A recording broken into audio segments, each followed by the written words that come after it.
Hello, I'm Sam Greene. This is the story of a young boy who started his life as an Ojibwe but ended up as a Dakota. The young Ojibwe named Mahi Mahi was proving his fishing skills by bringing back a load of fish from the river.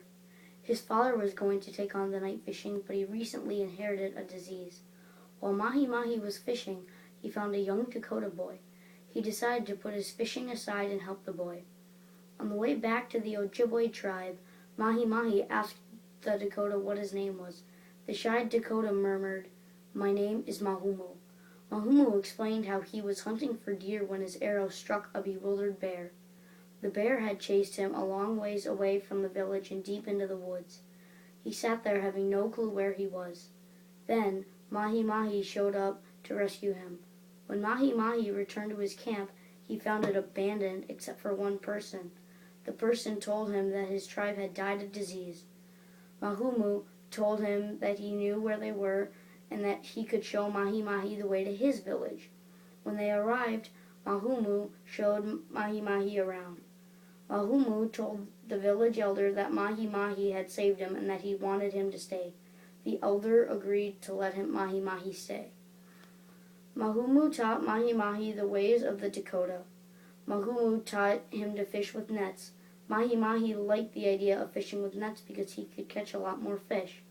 The boys had many things in common with their tribes. They both planted corn and harvested crops. They both went to sugaring huts in the spring to collect maple, sugar, syrup, and sap. Although they had a lot of things in common, they also had things that differed. The Dakota made canoes out of logs, while the Ojibwe made flimsy birch bark canoes. One night by the fire, the boys were talking about how they got where they are.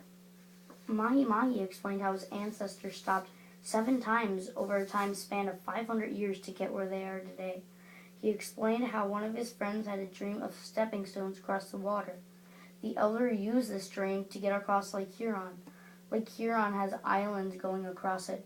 Without the islands, the Ojibwe would have never made it across. The Ojibwe stopped at one of the islands as part of the 7 fires.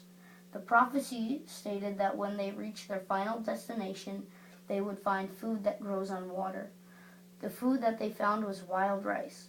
Mahumu told Mahi Mahi about their belief in generosity. Mahi Mahi has lived with the Dakota band for several years now. He now talks about his life as a Minnesotan Native American. Thank you for listening.